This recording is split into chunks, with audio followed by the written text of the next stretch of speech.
자, 우리 앞뒤 분들 좌분들하고 인사하겠습니다. 잘 오셨습니다.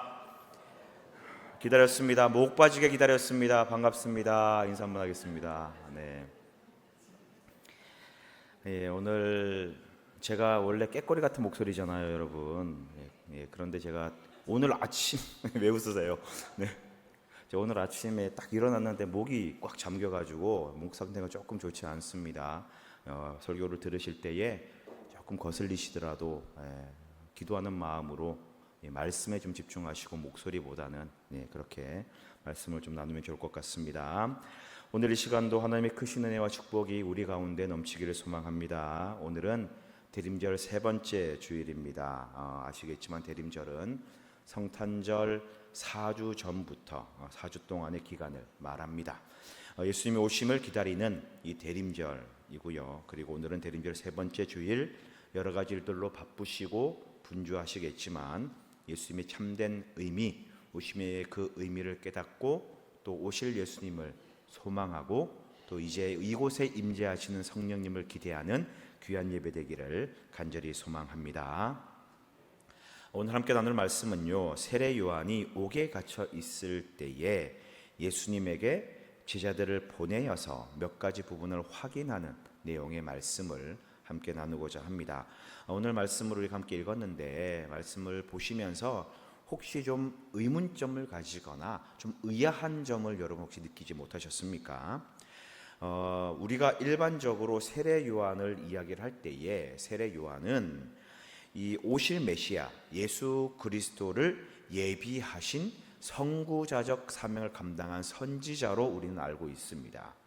요한이 많은 사람들에게 세례를 베풀었는데 요한이 직접 말하기를 자신은 회개하도록 하기 위한 물로 세례를 베풀지만 내 뒤에 오시는 진짜 구원자 메시아는 나보다 능력이 훨씬 더 많아서 그 신을 들기도 감당하기 어려울 정도고 또 성령과 불로 세례를 베풀어서 이제 너희들에게 이 구원을 베풀어 주실 것이다 라고 그렇게 선포를 하고 다녔습니다. 그리고 예수님께서 이 요한에게 세례를 받으러 오셨을 때 예수님이 그 요한에게 나올 때에 예수님을 향하여 제가 오히려 당신에게 세례를 받아야 되는데 어찌 저에게 세례를 받으러 오십니까? 라고 그렇게 말할 만큼 예수님에 대해서 잘 알고 있었고 예수님의 정체성을 명확하게 깨달았던 사람이 바로 이 세례 요한이었습니다. 그러니까 요한은요, 이 예수님이 구원자시요 메시아다라는 사실을 알고 있었던 것이지요. 자, 그런데 오늘 본문을 보면은 좀 이상한 점이 바로 이겁니다. 요한은 예수님에 대해 구원자요 메시아다, 당신이 오실 그입니다라고 분명히 고백을 했음에도 불구하고 오늘 본문에는요, 예수님에 대해서 정말 그가 메시아인가? 라고 하는 의문을 지금 제기하고 있는 거죠. 자, 요한이 옥에 갇혔습니다. 옥에 갇혀가지고 이 예수님의 하신 일들을 제자들을 통해서 듣게 되었겠지요. 제자들이 이제 알려주었습니다. 그리고 예수님이 하신 일들에 대한 그 여러 가지 일들을 듣고 그리고 요한이 제자들에게 예수님을 보냅니다. 요한이 제자들을 보내었다라고 표현이 되어 있는데 한글 성경에 번역되지 않은 단어 하나가 숨어 있어요. 이게 디아라고 하는 단어인데 이것은 무엇을 통하여 뭐뭐와 함께라고 하는 의미가 있는 단어입니다. 다시 말하면 요한은 제자들에게 예수님께 이 제자들을 보낼 때에 그냥 보내지 않고 무엇과 함께 보냈다라는 겁니다. 뭔가를 이 의도와 어떤 목적을 가지고 이 보냈다라는 뜻입니다. 자, 요한이 전하고자 하는 뜻, 요한이 말하고자 하는 것을 제자들을 통하여 그 말을 전달하는 제자들은 메신저의 역할을 감당하고 있는 것이지요. 자, 여러분 이게 참 중요한데 왜냐하면 3절에 보이는 제자들의 질문을 보시면 이게 얼마나 중요한 의도인가를 우리는 깨달을 수 있게 됩니다. 자, 3절 함께 보겠습니다. 3절 말씀 같이 한번 보겠습니다. 같이 읽습니다. 시작. 예수께 여짜오되 우리가 다른 일을 기다리오리까. 자, 이 질문은요, 제자들이 예수님께 던졌던 질문입니다. 그런데 이 제자들이 누구의 보냄을 받았습니까? 요한의 보냄을 받았어요.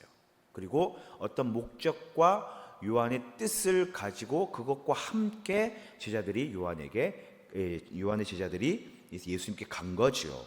그러면 예수께 여짜오되 오실 그이가 당신이오이까 우리가 다른 이를 기다리오리까 라고 한 이 질문은요, 제자들의 질문이 아니라 바로 요한의 질문인 거예요. 요한이 지금 말하고 있는 겁니다. 오실 그이가 당신입니까? 아니면 우리가 다른 사람을 기다려야 됩니까? 요한이 이렇게 질문을 하고 있는 겁니다. 지금 요한이 옥에 갇힌 상황이니 직접 만나서 예수님께 말을 전달하지 못하니까 제자들을 통하여서 그 입을 빌려서 지금 묻고 있는 거죠. 오실 그이가 당신 이오니이까? 아니면 우리가 다른 사람을 기다릴까? 요한은요, 예수님을 보는 순간 말씀드렸다시피 이분이 메시아구나, 이분이 구원자구나 라는 것을 알았습니다. 내 뒤에 오시는 즉 이 메시아는 능력이 커서 그 신발조차도 내가 들지 못할 만큼 능력이 많으신 분이다 라고 말했던 그분이 바로 그 대상자가 예수님이다라는 것을 요한은 분명하게 말하였고 밝혔고 예수님께 고백도 했던 인물입니다. 그런데 지금 요한 뭐라고 이야기를 합니까? 예수님에게 당신이 오실 그분입니까? 아니면 우리가 다른 사람을 기다려야 됩니까? 라고 그렇게 말하고 있어요. 좀 이상하잖아요.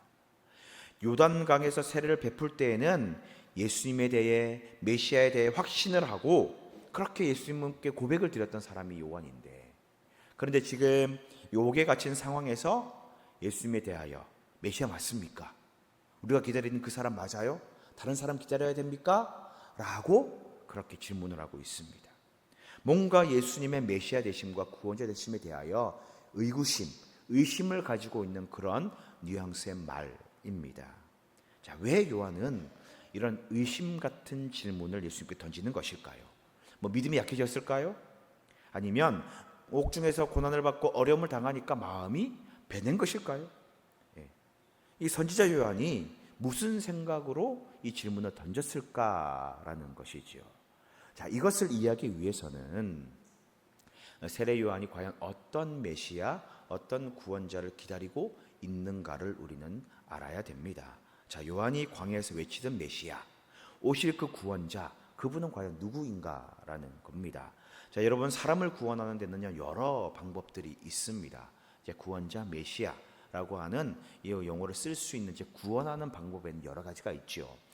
쉰들러 리스트라고 하는 영화 여러분 아시죠? 아주 오래된 영화인데요. 많이들 보셨을 겁니다. 세계 2차 대전 때 이 독일의 사업가였던 오스카 쉰들러가 이 유대인들 1100명을 구출했던 그 실화를 바탕으로 영화를 만들었던 스티븐 스필버그의 작품입니다. 이 주인공 오스카 쉰들러가요, 이 유대인들을 구출하는 방법은요, 유대인 독일군을 속이는 방법이었습니다. 속이는 것. 유대인들을 구원하기 위해 독일군은 뇌물로 매수하고요. 그리고 그 공장에 위장칩, 노동자로 위장칩을 시켜가지고 그렇게 유대인들을 구원하게 되죠. 구출하게 됩니다. 사람을 구원하는 방법 중에 한 가지는요, 속이는 방법이 있습니다. 다른 사람을 속여서 구출하는 방법, 이 방법이 있죠. 또 하나는 싸워서 이기는 방법이 있습니다. 누가 잡혔을 때에 같이 쳐들어가가지고 구출해내는, 싸워서 이기는 방법이 있죠. 대표적인 게 창세기에 보면은 이 아브라함이 조카 롯이 이제 잡혔을 때에, 롯의 가족들이 잡혔을 때에 그 조카 롯의 가족들을 구하기 위하여 아브라함이 자신의 사병들을 거느리고 침략하잖아요. 전쟁을 일으켜서 군대를 끌고 가서 적들을 물리치고 이 롯의 가족들을 구출하는 그런 장면이 성경에 기록되어 있습니다. 네. 이런 방법도 있는 거죠. 싸워서 이기는 방법. 또 다른 방법은요, 큰 대가를 지불하고 구원하는 방법이 있습니다. 저 사람을 구원하기 위해, 저 사람을 구출하기 위해 많은 돈을 지불하고 그 구출하는 것. 예를 들면 요즘 옥에 갇혔을 때에, 감옥에 갔을 때에 영치금이 아니라 뭐죠? 그 돈을 이렇게 보석금을 내고 석방시키는 방법들, 이런 방법들이 있습니다. 그런데 일반적으로 구원한다, 구출한다라고 이야기를 했을 때 우리는 싸워서 이기는 방법을 주로 생각을 합니다.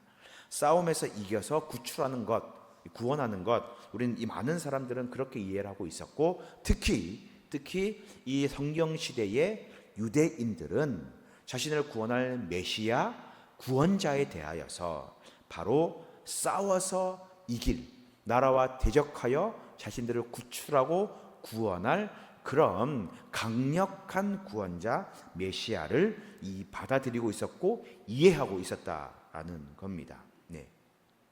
자, 세례 요한을 한번 볼까요? 보십시오. 요한이 사람들에게 외친 메시지가 있습니다. 그것을 보면요, 요한이 어떤 구원자를 원했는지를 알 수가 있습니다. 3장 7절 말씀 한번 볼까요? 같이 한번 읽겠습니다. 시작. 요한이 많은 바리새인들과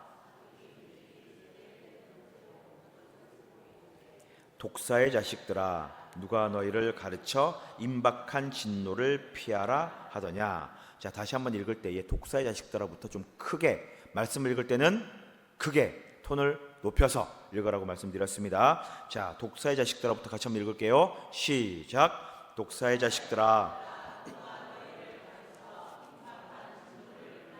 하더냐. 예, 감사합니다. 근데 좀 썩난 것처럼 읽지는 마시고 부드럽게 읽어주시면 감사하겠습니다. 자, 독사의 자식들아, 누가 너희를 가르쳐 임박한 진노를 피하려 하더냐라고 되어 있습니다. 임박한 진노, 다시 말하면 곧 심판이 닥칠 것이다 라고 그렇게 말씀하고 있는 거지요. 자, 3장 10절에도요 이렇게 이야기를 합니다. 같이 보겠습니다. 3장 10절 시작. 이미 도끼가 나무 뿌리에 놓였으니 좋은 열매를 맺지 아니하는 나무마다 찍혀 불에 던져지리라. 나무를 찍어내는 도끼가 이제 나무의 뿌리에 놓여져 있다라는 거예요. 이제 찍을 준비가 끝났다, 찍기만 하면 끝이다라고 이야기를 합니다. 그래서 좋은 열매 맺지 못하는 나무, 썩은 나무, 필요 없는 그 나무는 이제 다 찍혀서 불에 던져질 것이다. 심판의 때가 곧 닥칠 것이다 라고 그렇게 말합니다. 자, 지금 요한이 말하고 있는 대표적으로 두 구절 우리가 읽었는데, 요한이 계속해서 외치고 선포하고 이 백성들에게 말했던 것들은 뭐냐면요, 계속 두려움 없이 사람들에게 외치는 것은 뭐냐면 심판이 곧 임할 것이다. 하나님의 징계가 너에게 임할 것이다. 그러니까 회개해라. 천국이 가까웠다. 천국이 가까웠다는 말은 뭡니까? 구원자가 곧 오신다라고 하는 그 말이잖아요.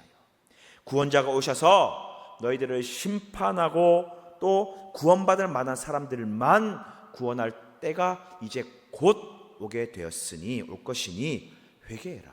내가 지금 회개 세례를 베푸니까 와서 세례를 받으라. 지금 그 얘기를 계속하고 있는 겁니다. 그러면서 3장 11절에 그렇게 얘기를 하는 거죠. 내 뒤에 오실 그이는 능력이 많고 즉 심판할 수 있는 힘이 있다라는 겁니다. 나는 이 회개의 세례를 너희들에게 베풀지만, 그래서 물로 세례를 베풀지만 내 뒤에 오시는 분은, 그 심판자는 불과 성령으로 세례를 베푼다라고 말하는 겁니다. 그런데 이게 끝이 아니에요. 12절에 보면 좀 더 강력하게 이야기를 합니다. 12절 말씀 볼까요? 같이 읽습니다. 시작. 손에 키를 들고 자기의 타작마당을 정하게 하사 알곡은 곡간에 모아 그리고 쭉정이는 꺼지지 않는 불에 태우리라. 손에 키, 이렇게 알곡과 쭉정이를 구분하는 키 있잖아요. 키, 열쇠 말고 그 키를 들고 타작마당에서 이걸 계속 키질을 하면서 쭉정이들, 바람에 날려가는 쭉정이들은 그대로 불태워버리고 구분한다라는 겁니다. 쭉정이는 불태워버리고 알곡만을 모아가지고 그들에게 구원을 베푼다라고 말하고 있어요. 그때 이 말을 할 때에 예수님께서 요한에게 와서 세례를 받으시는 겁니다.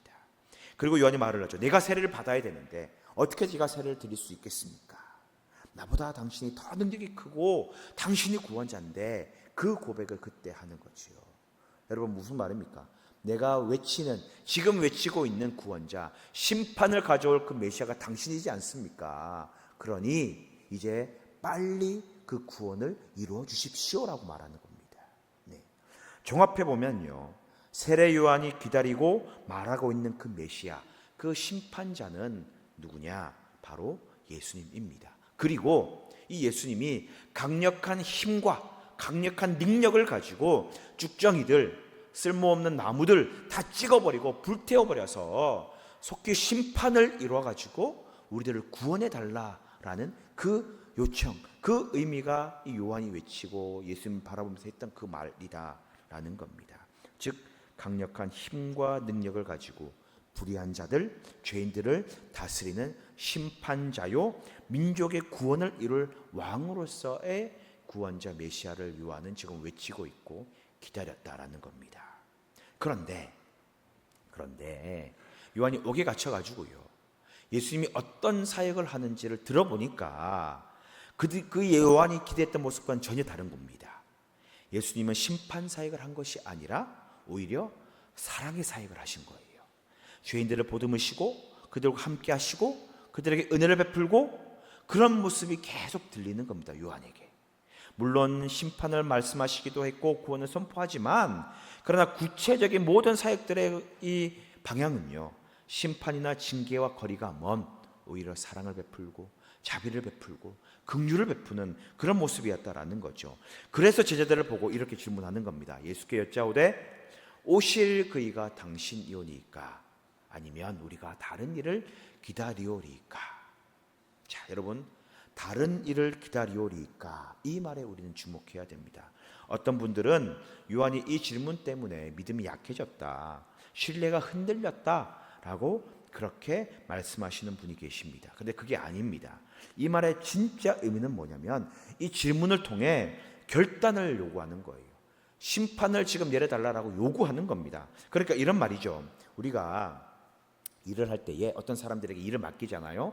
일을 맡길 때 그 사람은 그 사람의 지위, 위치, 지위나 그다음에 능력이나 어떤 여러 가지 이 재능이나 이런 것들을 고려해 가지고요, 누구에게 뭔가 일을 부탁을 합니다. 그리고 그 일을 부탁할 때에 그에 맞는 결과를 또 우리가 기대하잖아요. 결과에 대한 기대치가 있습니다. 그런데 이 사람이요, 충분한 능력을 갖추고 있고 충분한 재능을 갖추고 있고 이 어떤 결과를 도출할 만큼의 그런 이 자질을 갖추고 있음에도 불구하고 이 결과물을 못 내거나 기대에 못 미치면, 여러분, 우리가 그렇게 말하잖아요. 내가 언제까지 기다릴까? 그런 말 하죠. 네. 언제까지 기다려줘야 돼? 내가 알고 있던 그 사람 맞아? 실망인데? 여러분, 이런 말 해보셨잖아요. 그죠? 저만 하나요? 네. 우리 이런 말 합니다. 일을 할 때에 그 사람 기대했는데 할 수 있는데 좀 실망이야. 언제까지 기다려줘야 돼? 이런 말 우리가 한단 말이에요. 그런 의미입니다. 분명히 이 사람의 지위나 능력과 갖고 있는 재능을 봤을 때에는 분명히 이 일의 성과를 낼 수가 있고 기대치만큼 달성할 수 있는데 그렇지 않더라라는 거죠. 그러니까 답답하고 절박한 마음으로, 이 압박함으로 그런 말을 하는 거죠. 요한의 말도 마찬가지입니다. 이런 의미입니다. 예수님, 심판 좀 빨리 해주세요. 할 수 있잖아요. 징계 좀 하십시오. 할 수 있으면서 왜 안 합니까? 라고 지금 다그치는 그런 말입니다. 할 수 있으면서 왜 심판을 안 하십니까? 그런데 예수님의 반응이요, 이 제자들을 통한 요한의 질문에 예수님의 반응은요, 제자들에게 이렇게 이야기를 합니다. 너희가 가서 듣고 보는 것을 요한에게 전해라. 그러면서 6가지의 기적을 말씀하십니다. 자, 5절의 말씀을 같이 읽습니다. 5절 시작. 맹인이 보며 못 걷는 사람이 걸으며 죽은 자가 살아나며 가난한 자에게 복음이 전파된다 하라. 자, 말씀을 보시면요, 맹인이 보며 못 걷는 사람이 걷고 나병 환자가 깨끗하게 되고 못 듣는 자가 듣고 죽는 사람이 살아나고 가난한 자에게 복음이 전파된다라고 하는 6가지의 기적을 말씀하시는데요, 이 6가지의 기적이 뭐냐면 이사야가 선포했던 메시아가 왔을 때에 일어날 기적이다라는 겁니다. 메시아가 이 땅에 오셨을 때에 이사야가 예언했던 일어날 그런 기적들과 이적들이 고스란히 그대로 들어있는 그런 장면입니다. 자, 이사야가 말하는 메시아는요, 첫 번째는요, 육체적 장애와 고통을 제거하는 분이다라는 겁니다. 맹인, 안진뱅이, 나병 환자, 귀머거리, 이런 육체의 고통과 아픔이 있는 사람을 1차적인 문제를 해소하는 분이 메시아다라고 이사야는 예언을 했습니다. 그리고 죽은 자가 살아난다라고 말하고 있잖아요. 죽은 자가 살아난다라고 하는 것은 오실 메시아가 생사를 주관하는, 즉 생명을 주시고 걷어나가는 분이 바로 오직 하나님 한 분밖에 없다라는 것을 말하고 있는 겁니다. 우리가 그렇게 믿는 것처럼 이 유대인들도 그렇게 믿고 있었거든요. 즉 오실 메시아는 생명과 죽음을 주관하는 하나님의 능력을 가진 분이다라는 것을 이사야는 선포하였습니다. 그리고 가난한 자에게 복음이 전파된다라고 하는 이 말, 이거 여기서 가난한 것은요, 물질적으로 돈이 없고 먹을 것이 없는 그런 사람이 아니에요. 영적으로 가난한 사람, 마음이 공고하고 궁핍하고 마음에 큰 근심과 염려가 있어서 마음이 처져 있고 낙심하고 있는 그 사람, 자신의 죄의 연약함과 부족함을 깨닫고 마음에 낙담과 좌절해 있는 그 사람들을 향하여서 이 예수님께서, 이 구원자가 그 마음 가운데 복음을 전함으로 말미암아 영적 회복이 일어난다라는 선포를 하고 있는 것입니다. 예수님이 이 이사야의 예언을 말씀하시면서 뭐라고 얘기를 하느냐, 지금 이 이사야가 예언하고 언급했던 그 일들을 내가 지금 행하고 있다. 이사야가 말한 그 메시아의 그 예언대로 그대로 내가 지금 행하고 있지 않느냐. 그러니 내가 너희가 기다리던, 요한 네가 기다리던 메시아가 맞다라고 지금 말하고 있는 것입니다. 그러면서 6절에 이렇게 말씀하십니다. 같이 볼까요? 누구든지 나로 말미암아 실족하지 아니하는 자는 복이 있도다 하시니라. 여러분, 이 실족하다라고 하는 말이 중요한데요, 이 스칸달리조라고 하는 헬라어인데 이것은요, 넘어지다, 범죄하다, 썩내다, 화내다 이런 뜻입니다. 그런데 수동태로 써요. 수동태. 능동태, 수동태 막 그러잖아요. 뭐 여기까지는 아실 필요 없고, 그러니까 이 수동태가 되면 이 말의 뜻이 뭐가 되냐면 믿음을 저버리다, 떨어져 나가다, 배반하다 그런 뜻입니다. 그러니까 내가 믿음이 없고 싶어서 없는 게 아니라 내가 스스로 내 의지로 누군가를 배반하는 그런 의미다라는 거죠. 그러니까 예수님께서 요한에게 믿음을 저버리지 마, 떨어져 나가지 마, 의심하지 마, 끝까지 나를 믿어 라고 그렇게 요한에게 지금 말씀하고 계신 겁니다. 자, 여러분, 오늘 말씀 정리하면 그런 겁니다. 요한은 예수님이 바로 기다리던 메시아라는 것을 확신하였습니다. 그런 확신 속에서 예수님께서 심판하실 것, 징계하실 것, 그것을 기대하고 있었습니다. 그런데 예수님에 대해 들리는 소문은 심판이나 징계가 아니라 오히려 사랑을 베풀고 기적을 베풀고 사람들에게 선을 행하는 그런 소식을 듣게 되는 거죠. 조바심이 난 이 세례 요한이 제자들에게 예수님을 보냅니다. 그리고 왜 메시아의 사역을 하지 않습니까? 왜 사람들에게 심판하지 않습니까? 빨리 심판을 내려서 징계하시고 구원하셔야 되는데 왜 하지 않으십니까? 라고 그렇게 조바심이 나서 빨리 심판하십시오, 빨리 구원하십시오, 빨리 징계 내려주세요 라고 그렇게 예수님께 다그치고 있습니다. 그러나 예수님이 말씀하시는 것, 내가 하는 모든 사역은 이미 이사야가 예언했던 메시아의 일들이다. 내가 메시아임을 의심하지 말고 끝까지 나를 믿고 의지해라 라고 말씀하는 겁니다. 여러분, 세례 요한에게 예수님이 메시아가 아닌가라고 하는 의심은요, 없습니다. 여전히 메시아로서의 확신은 있었습니다. 저분이 진짜 메시아가 맞나? 내가 잘못 판단했나? 그런 거 아니에요. 다만 요한이 그런 기대했던 사역들을 하지 않으니까, 예수님이 원했던 사역, 바라보았고 소망했던 그 일들을 하지 않으시니까 조바심이 나는 겁니다. 내 뜻과 내 생각과 다르게 일을 하고 사역을 하니 이 마음의 조바심과 약간의 짜증과 분노가 났던 것이지. 이사야 선지자가 예언했던 그런 메시아적 기적이 예수님을 통해서 일어나고 있음에도 불구하고 요한은요, 자신의 생각과 기준에 갇혀서 예수님의 사역, 예수님의 존재를 제한하고 한정 짓고 있다는 것입니다.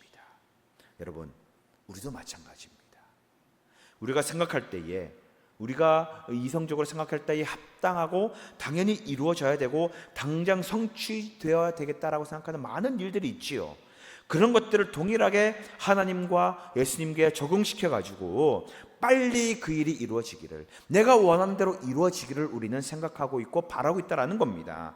우리의 환경이나 상황이 어려움이 있고 고난이 있고 여러 가지 문제가 있을 때에 좀 더욱 조급해져 가지고 내 생각에 사로잡히기 쉽고요, 내가 원하는 대로 풀리기를 원하는데 그렇게 되지 않을 때에 조바심이 나고 뭔가 좀 이렇게 화가 나서 원망하고 불평할 때가 분명히 내 안에 있다는 것입니다.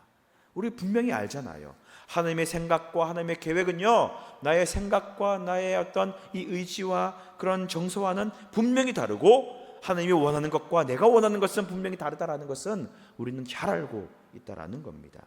이 사실을 잘 알고 있는데, 그런데 우리의 사정과 형편과 내 생각에 사로잡혀서 내가 원하는 것만, 바라는 것만, 그것만 이루려고 하는 마음이 우리 안에 늘 있다라는 것입니다. 여러분, 예수님께서 이 땅에 오신 것은요, 온 인류를 구원하기 위해 오셨습니다. 모든 사람을 구원하시고 평안으로 이끄시기 위해 오셨어요. 그런데 그 구원과 그 평안이요, 우리가 생각하는 방법과 우리가 생각하는 것과 다를 수 있습니다. 그렇다고 하여 우리 예수님을 의심하거나 믿음을 저버리지 마시기 바랍니다. 예수님은요, 우리의 생각과 우리의 머리로 이해할 수 없는 분이심을 다시 한번 분명히 깨달으시기 바랍니다. 예수님은 우리와 다릅니다. 우리의 생각과 다르고 우리가 취하는 방법과도 다릅니다. 그러니 우리가 예수님을 믿고 기다리는 그리스도인들이라면 우리의 생각대로 응답하지 않는다고 해서, 우리의 마음대로 일이 풀리지 않는다고 해서, 우리의 뜻대로 이루어지지 않는다고 해서 원망하거나 조급해하지 마십시오. 하나님은요, 다 생각이 있습니다. 하나님은요, 다 계획이 있으십니다. 우리보다 더 크고 더 위대하신 그 하나님을 끝까지 의지하시고 참된 믿음 가지시기 바랍니다. 우리가 기도하는 것, 바라는 것, 우리가 계속 기도하잖아요. 그런데 그렇게 응답되기를 기다릴 때, 그러나 그 기다림에 지쳐갈 때 우리가 해야 될 것은 무엇이냐? 끝까지 주님을 향한 믿음과 의지, 하나님을 바라보는 이 소망을 잃지 않는 것, 그것이 바로 우리가 해야 될 일임을 여러분 분명히 깨달으시기 바랍니다.